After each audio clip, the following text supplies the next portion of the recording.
markii ay meesha ka baxday dawladda dhexe ee Soomaaliya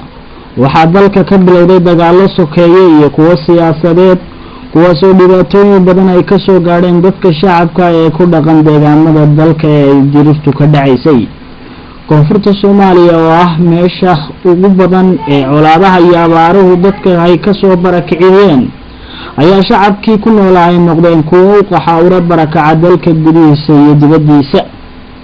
magaalada Laascaanood ee xarunta gobolka Sool ayaa kamid ah meelaha ay gaadheen dadka Soomaaliyeed ee ka soo barakacay koonfurta Soomaaliya kuwaas oo la daalaa dhibaatooyin nololeed oo soo gaadhay dhibaatooyinka dadkaas barakacayaasha haysta iyo qaar kale deegaanka u dhashay oo nolol adag ay saameysay ayaanu filimkan diiradda ku saaraynaa anagoo idin soo gudbinayna qaar kamid ah dadka barakacayaasha oo aan hoygooda ku booqanay isla markaana nooga waramay dhibaatooyinka haysta masaakiinta wadladeen waxaad la qaadana waxna dadka la masiinayo haade narigu saar moodo sibba mugo hadana fiiso jaari dadki kala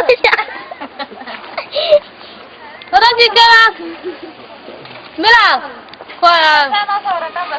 nadigu xagee ka timi هذا المقعة مقعة يا صار هذا تقنا يا المقعة كلثوم حاجة كنت معدن قلدوق كونفرت صوماليا قول ما كنت معدن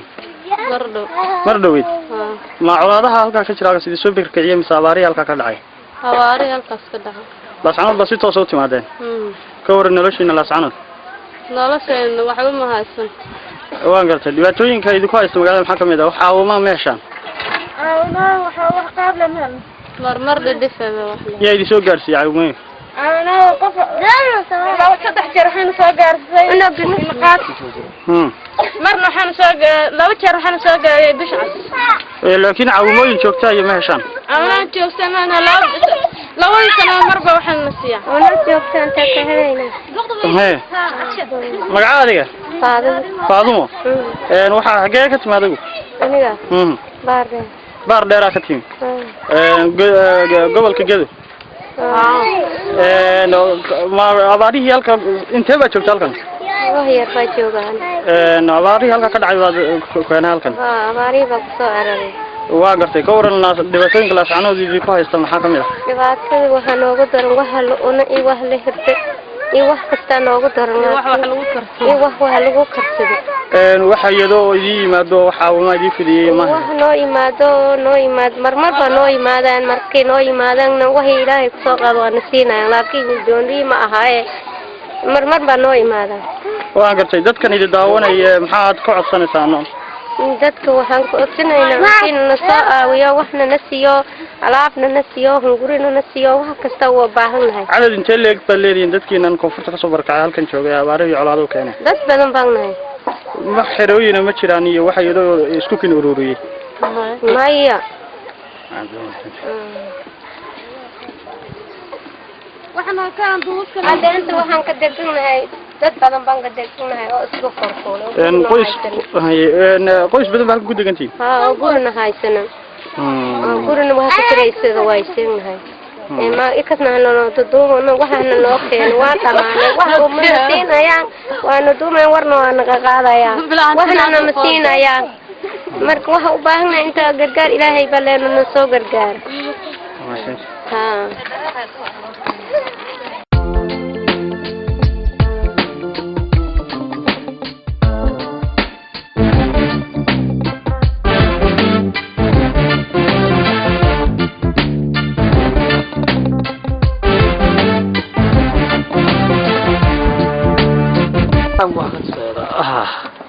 سو حمد بيه وريه عنده يا وانو جيداي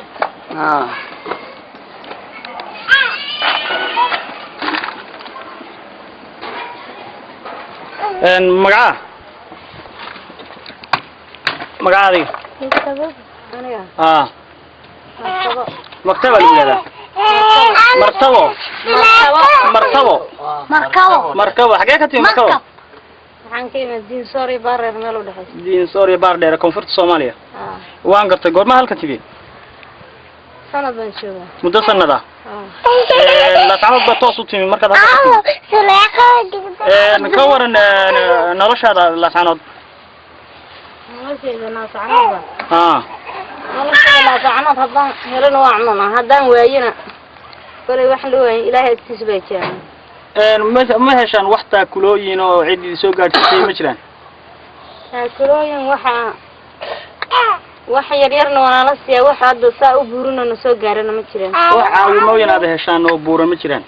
مجران وبورنا هلا. وح يدايو ندي ما دو سكوكين وروريو مجران سماه ندي قوسنا بتعيال يتيم. كل بركة عيال والله وزيه كل واحد دوينه بركة عيال لبوقة مجران. waan gaftay marka maxaa adigu imika dhibaatooyinka ay haysto maxaad codsanaysan oo in maxaad ka codsanaysan dadka hay'adaha iyo dadka kale iyagu dadka caawi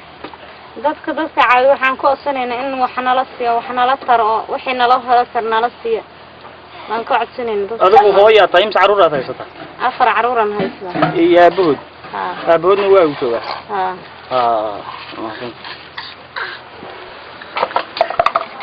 مقعه مرايو كورن نولشادا ay fiican tahay دي صور baa ka timi yaa halkan kula nooshiin yaa halkan ku wada nooshiin hooyaday aabeen caruurteeda la saanood ka waran ay wacan tahay la saanood meesha ka timi waaye ma keeba wanaagsan la saanood meesha ka timi la saanood xuquuq kugu filan baan filayaa la saanood kama heshid hadii tii wax barasho ahaan lahayd iyo tii caafimaadka ahaan lahayd maxaad ku codsanaysaa dadkan markaasi ka ku daawanaya hay'adahan gargaarka iyo dadka kale dadka caawiya maxaad ku codsanaysaa waxay baraan baan ka codsanayaa wax barasho ku codsanaysaa maxsan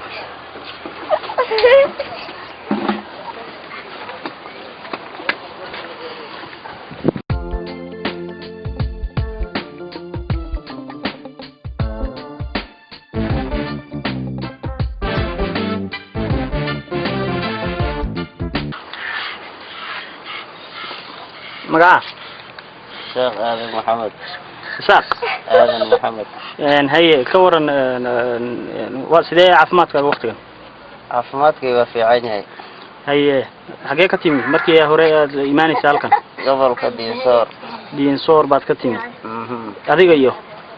أنا إيوه حاسكي عيالك عيالك لا تعنود بسوق قاعدين لاسانada soo gaarnay haye ka waran noloshaada laasanada waqtigan noloshayda laasanad wax ay shaqo kula imaaday ma ogi wax kale ta buurno saas ima soo gaaran ma shaqaysaa waa xoogaa shaqo aan weynaanada dhagax iyo waxaan ku kalahay ma ogi وحوينو زائد هذا أنهاينا مجرته مجران وحي دايو يدي مادو يدي عاوية مسكوكي نورورية دسكينا وحي هذا كسعودة مرمرة اللي نقرأ عليه هي شيء هذا مركي قرالك لو ما هذا مركز كده بهذا لسكلنا نقولنا أو وح نتيجة إن أنكو سوغارين وح بوينغ أيه وح معنا أن لهين وهذا الاسكول باتي كرو قلبك اللي وديك كره ما موقنا maxaad ka codsanaysan dadkaydi daawada dadkaydi daawada kale tahada barakayaasha agnahay inay waxna la soo gaarano waxayna dad kale hada soo gaaran dadkii kale taba afka u dhaganayna ma aha inay sawaacano harakale toos inay mufanka loo kala gaarsiin waxay la soo dhacaan aan ka codsanaynaa inay nala soo gaaraan wax fiican oo umada ay ku kala degta aan ka codsanaynaa inayna soo caawiyaan qaar kale oo dadka barakacayaasha kamid ah waxaanu kula kulannay gudaha magaalada Laascanood iyagoo dhibaatadii nololeed ay haysatay intay u adkeysan waayeen dibadda u soo baxay isla markaasina dadka magaalada wax weydiisanayeen inta ay yimaadaan goobaha la isugu yimaado qaar kale oo caruur badan oo filimkan aad ku arki doontaan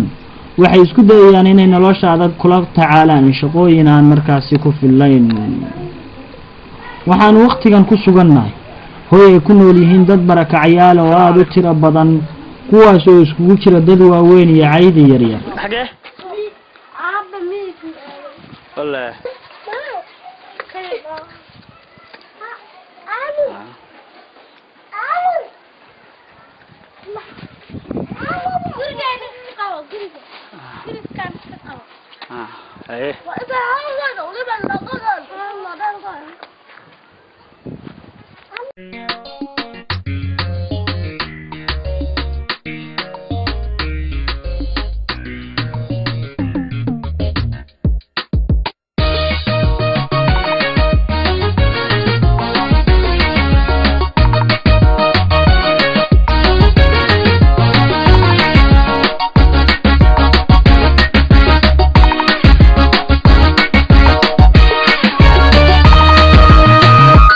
iyadoo ay aad u badan yihiin dadka barakacayaasha ee ku dhaqan magaalada Laascanood filimkan uuna soo koobi karin waxaanu isku dayaynaa inaan idin soo gudbino muuqaalo dadkan barakacayaasha ah dadkan barakacayaasha ee ku dhaqan magaalada Laascanood waxay kaga duwan yihiin barakacayaasha kale ee ku dhaqan gobolada kale ee dalka kuwani ma helaan taakulooyin joogto ah isla markaana waxay ku fiiqsan yihiin magaalada oo markaasi ma leh xiriir lagu ururiyo marka laga reebo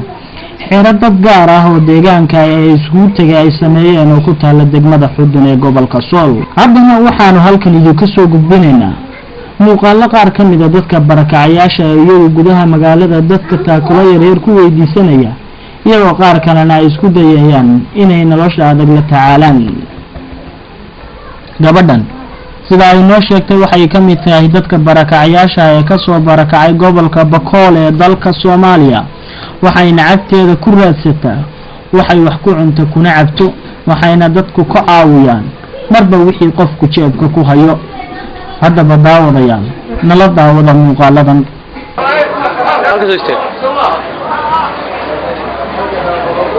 هاي نورتو السلام عليكم. وعليكم السلام. dadka barakacayaasha magaalada Laascanood ku dhaqan ka mid tahay Soomaha. هاي كور. magaalada garaaba kamidana. هاي. ku nooleena. alxamdulillah ku noolna wadaano ku qam.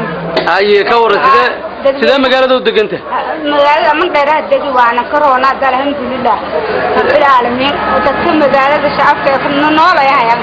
sidee ku wada dhaqmaan dadka magaalada ku nool? khayraadka qabna هاي. نمبر بركايات نولا يا هاي عندك بركايات أنا أو أنت كوني لا كوني بيتو يكفر كوني أنا. Laascanood بكل شيء. أنا ده هذه كنولا Laascanood. هاي ما كنت قايسة. ما يوم كنت كجرا بدو أنا دلوينا ولي سوي. يو كنول. لا شنو ده وكر سلاي أقوله. عروب كويسة. شنو ده كهايس أو أقوله. عروب كويسة. شنو ده كهايس. شنو ها. أقوله. أقوله كهايس. أبود مي. أو جهو دمدي همر باو كدمدي. حمر ميا لو قدري. ها ميل مايوي بس علين دمدي. لا هي تيجي تشاني. بس اللول انت. أقوله كدي شمبرة كدي.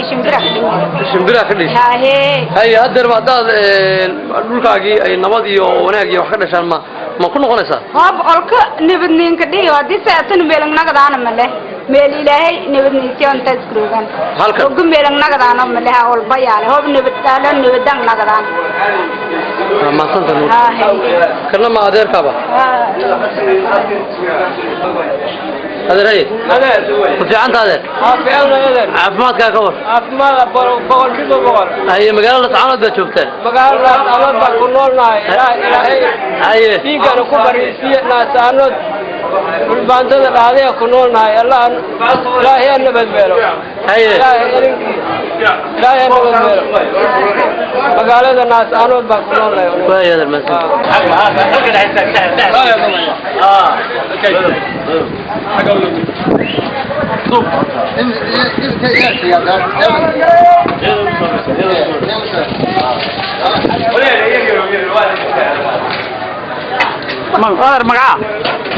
مقعة فاطمة هويلا ميلا قولي بشوفتا أبانا مو شوفا مو قبطة بيدو شرا أبو محمد قبطة يا شو وريكتا واقف بكاب حوجي شتا هاي صدقين تاه شامالنتي maalintii labaatan toban shan هاي نوش كورن جورجينا gurigeena هاي يا كوغلنا الحفظة يا كوغلنا شوي والله لا يا هاي أمي محي قبطان guriga iska مقعة مولد المولد يعني حجابات كنا شيء مقعة كنا شيء koonfur حاجات تيمي مركي ورا koonfur حاب قبطها بالشكا بالش بعد قبطها هي بالشكا وحي أتكشف استحقاقيسة أبا بوجيسة ويا جروي كل النور كان حاسس كتير ولا كوا يا جروي يا دتك هويلا من نوشة أبانا حقيقي شوكا حقيقي شوكتا بيدا بيشوكتا أبانا وان قرت بالش كي انت بعد ما انت كشغيستا انت بعد قياستك كشغيستا العقل إلى أفرتن كنتن ملاس كشغيستا يا دقي سامركا شو قطع بن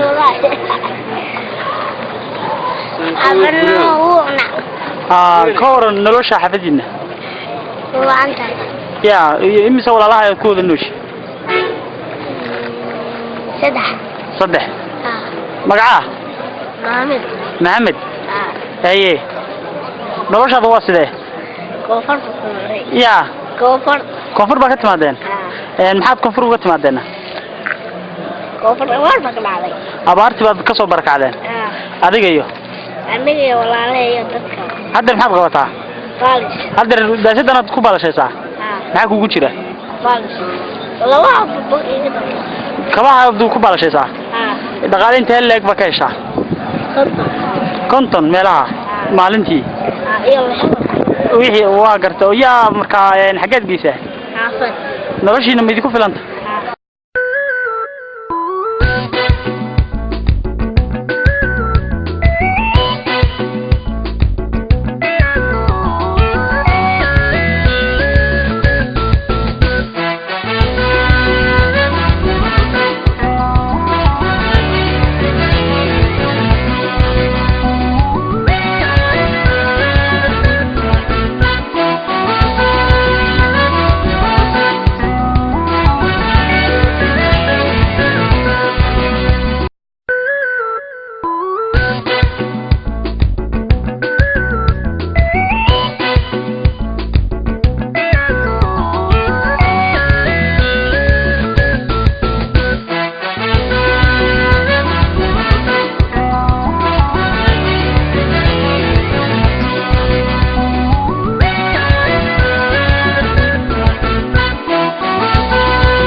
degmada xudun oo kamid ah gobolka sool waxa iyana ku nool dad barakacayaal oo aad u tiro badan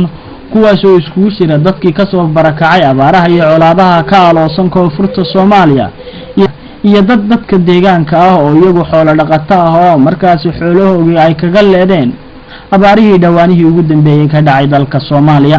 mar aanu booqanay xeryaha dadkaasi ku nool yihiin iyadoo safarkan ay nagu weheliyaan dad qurba joog ah oo u dhashay deegaamadan Sool Sanaag iyo Cayn kuwaas oo halkaasi u tagay inay soo darsaan xaaladda nololeed ee dadka barakacayaasha ee ku nool xeryahaas ayaana halkaasi kula kulnay dad u badan waayeel kuwaas oo nolol adag markaasi ka cabanayay muuqaaladan aad daawan doontaan waa xero ka mid ah xeryaha barakacayaasha ee magaalada Xudun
dhibaatada ka jirta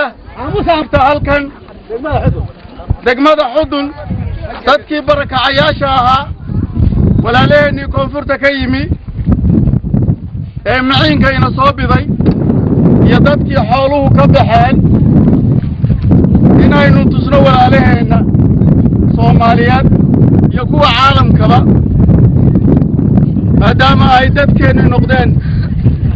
ay ku habsatay abaar baan oo xoolihii ka baxeen waxaad u taqaanaan ka dareeri dadkii abaaru xoolu ka baxeen iyo walaalaheenii maciinkayna soo biday koonfur inana waynu isu gargaaraynaa walaalaheena qurba joogtana waxaynu u bandhigaynaa sawirkan aad ku sugan tihiin iyo xaaladan adag ee idin haysata ilaahayna wuu inoo gargaarayaa raxmadiisana wuu inoo furayaa iyagana waxaynu ka codsanaynaa in ay inala gartaan oo u gargaaraan walaalahooda u baahan hay'adka caalamkana waxaanu u bandhigaynaa waxaanu kala ka codsanaynaa walaalaha iyaga qurba joogta sida hay'adaha wadaniga walaalahooda Soomaaliyeed ee ku tabaalaysan gobolka Sool xaaladaan ku soconaa waxa weeye dadkii xoolaha dhaqan jiray iyo dadkii qaxootiga meesha iyo dadka xoolaha dhaqan jiray oo xoolihii ka xumaadeen xaaladda iyadu waa sida haddana waxaanu ka codsanaynaa wixii ilaahay inooga qoray oo na gaari kara inaynu ka dadkii xoolo dhaqatada ahaa baanu ka mid nahay abaaruhu dadka xoolo dhaqatada marna waa jiilaal marna waqtiyana waa jiilaal waqtiyadii jilaalka nagu noqon jiray iyo waqtigii abaarta nagu noqon jiray labadii waxay nagu noqdeen jilaal bay nagu noqdeen dabadeedna markii jilaal labada jibaari xoolihii ku dhacay xoolihii way naga xumaadeen hadday gaadiid ahaayeen hadday geel ahaayeen hadday aadhahay mid walba way naga xumaadeen dabadeedna waxaanu isiri dul walaalihiin joogaan oo ku biyo ka heshaan oo alla idinku tabaruco isugu tagteenay sidaa darteed ayaanu meesha u nimid walaalaha iyaga islaamkana waxaanu ka codsanaynaa wixii awooday noo helaan halka iyaga ay noogu keenaan sidayadii baanu ku joognaa dee waa sida walaalaya waana halkeegasaan iska jiro inooda nagu quudiya laakiin wax aanu leenahay oo culus ma cunno wixii ilaahay hadda nagu quudiyaan iska cunno waa sida dee waxaasaan iskula noolay dad badan oo dee nala midmana waa jiraan ama qax nala ahaa ama aanu meesha ugu nimid oo xoolihii ka jabeen dee dhulkayga buulan xunxun iyo marrood oo dadku carariyo deelaha iyagaasaan iska joognay dee dadkuna waa sidaa la idiin sheego dee dadka aqoonta waa dadka qofba meel ka soo ordaayo dee dalagoon bayna joogay dhulkaasa la wada rasanaya صدح ذا قحونتي مركي ورقة إدين شيء مدنا حلو كتشبين لبنا قحونتي قالوا ينتصق حبوين وحاجة يوحد دولة أنا قلت السنة أنا ما شفته إلهي وين بنا قلت السنة يضدك وندمش يسوي ما أنت أنا وحي ماشي توقعنوك ما تركوبك مركا وحوي يضدك أساس يكون لي هاي بيلان أنت بدنا بيلان تابو قدرن هو الآن تابو قدرن بيلان تابو قدرن دولان تابو قدرن دولان تابو قدرن oo ka sugan dadkii goboladii dagaaladii iyo abaartii iyo dadkii ka soo barakay hadeerna ku sugan magaalada xudun qabsanayna intii manaa walaalahay Soomaalida meel bilowd isku wada mid weey tani meel bilowd manaa caadi isku wada mid weey intii manaa wala hadlaa wala neeftani tarakorto manaa aan ka hagaajiyo degmada xudun anagu waxaan nahay dadka qaxoontiga soo qaxay baan nahay hadaan soo qaxanayna waxaan soo galnay degmada xudun anagu maana narag wax tar kale maana narag waxaan ku noolahay degmada xudun caawinta dadweynaha dirajada ahaa saddex qayboodka ahaa abaaraha iyo qaxootiyada iyo danyaraha ceedaha ayaa halkaas isugu yimid anigu waxaan ahay 70 jir baan ahay xoolaan lahaan jiray xoolihii abaari bay raaceen geel iyo gaadiid iyo ari mid kastaba nin indhala baanu hadda gacanta leeyahay oo kaasa gacanta hayo waxaan ka codsanaynaa hay'adaha adduunka wixii muslimiinta danyaraha inay dib u eegto adduunweynaha qurba joogaha in la gaarsiiyo wararka degmada xudun dadka ku nool ee qaxootiyada ah ee qaybaha isugu jira faraha badan leh runtii waxaan naxdin leh dhinacna farxad kale waxaan naxdin noole magaalada dadka kan inta leege qaxootiga ah ee dhulka kala duwan isaga yimi qaar ka yimi koonfur inta Soomaaliya qaaskan bay bakool ee dadkii dhulka joogay u soo qaxeen miciinka soo bideen iyaguna hadda waxba dhaamin oo qaxooti la aan cid ku ogi jirin meel kale iska badaayay xitaa yani gobolka soo laga maqla saxaradan kan in laga oga marka noo daaragna ergagax bay nagu noqotay waxay nagu noqotay dadkani maxay ahaayeen waxaan xusuusanay ragii waqtiga joogay daba dheer iyo sidii arrimuhu ahaan jireen insha Allah ta'ala horta Ilaahay baa mahad subhanahu wa ta'ala waxa runtii sida uu sheegay walaalkay naxdin badan leh markaan anagu soconaynay wararku aan soo gaarayeen bariyaha kan xudun culayska qaxootigu uu ku hayo iyo dhibaatada ka jirtay dadka barakacayaasha ee isaga yimi meelaha faraha badan iyagoo ay sheegeen laakiin waxaad moodaa runtii inay gaabnayd aad iyo aadna u hooseysay malaa dadka isu xilqaamay inay adduunka gaarsiiyaan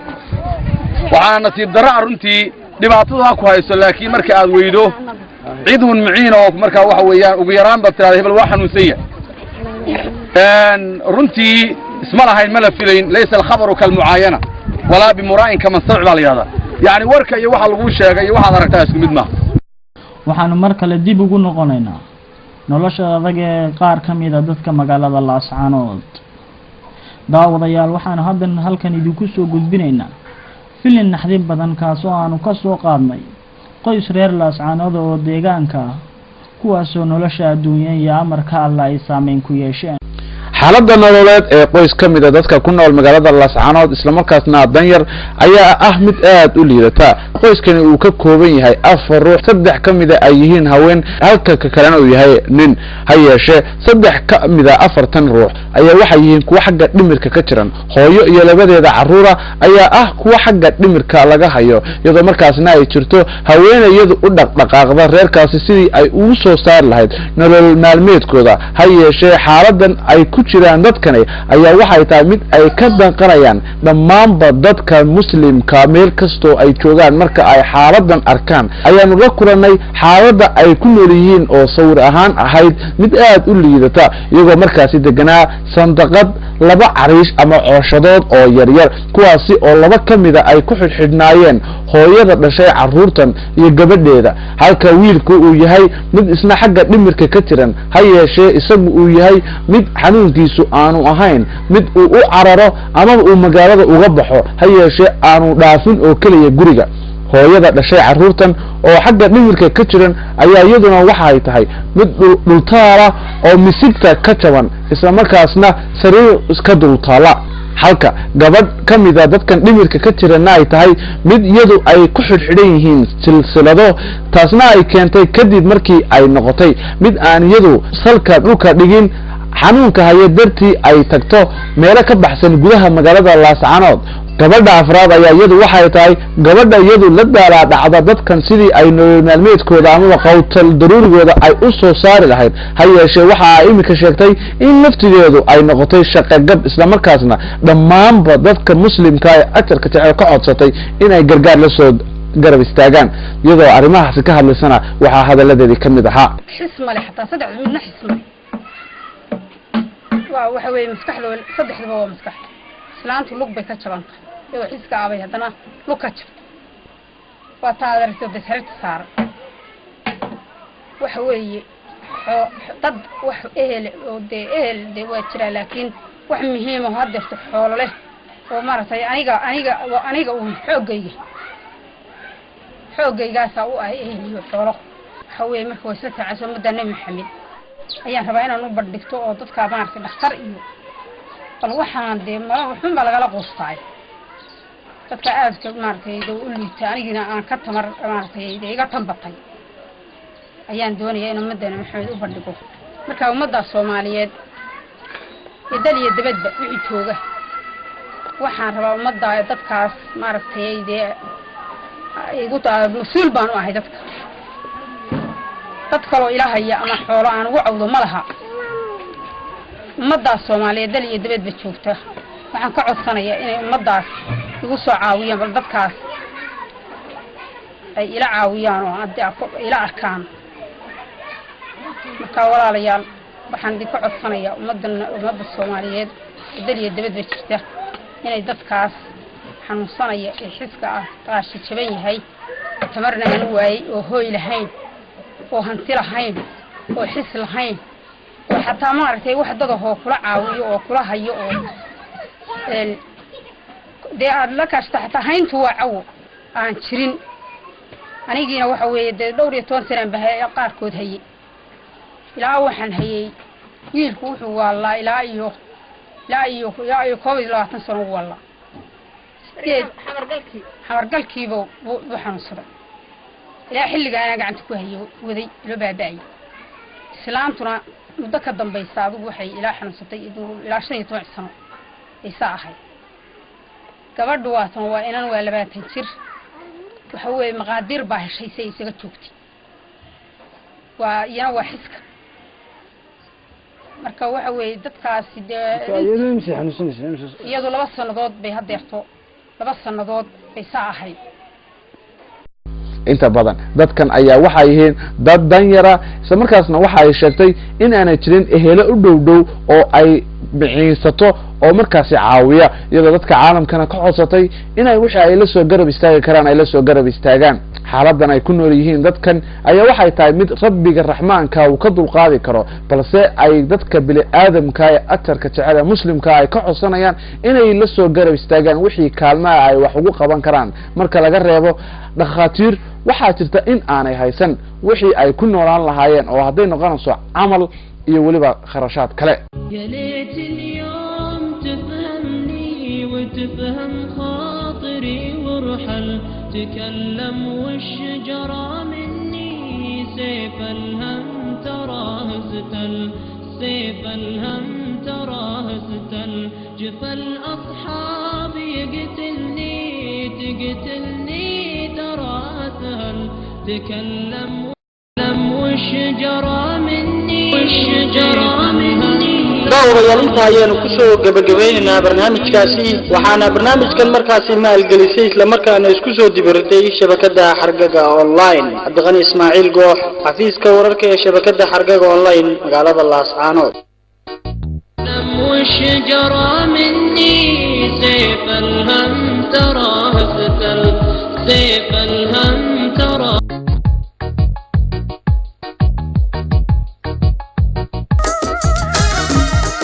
ogaal waraysiga xaaladaha markaa jira xaqiiqdii siday tahay xargagay ku taala xargaga online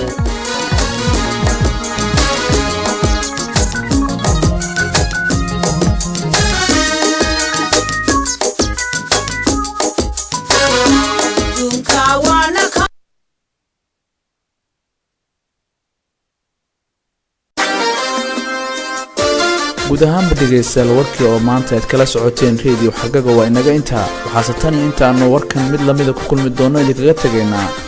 heestii macaaneed ee subax weeye qayr sanad guuradii sool iyo sanaag cayn sowmuu bilan saasaan nabadeed iyo sarmaweydad iyo sagal baa curtee buuhoodle sow sare looma kicin dhammaan erayadaas iyo kuwo kaleba waxaad kaga bogo doontaan heestan macaan ee lagu magacdaray subax weeye qayr sanad guuradii sool iyo sanaag subax weeye khayr sanad guuradii sool iyo sanaag subax weeye khayr sanad guuradii sool iyo sanaag cayn sow ma bilan cayn sow ma bilan cayn sow ma bilan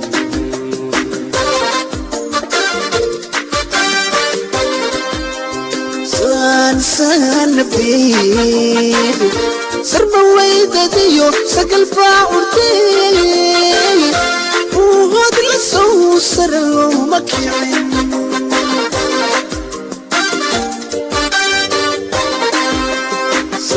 san nabiid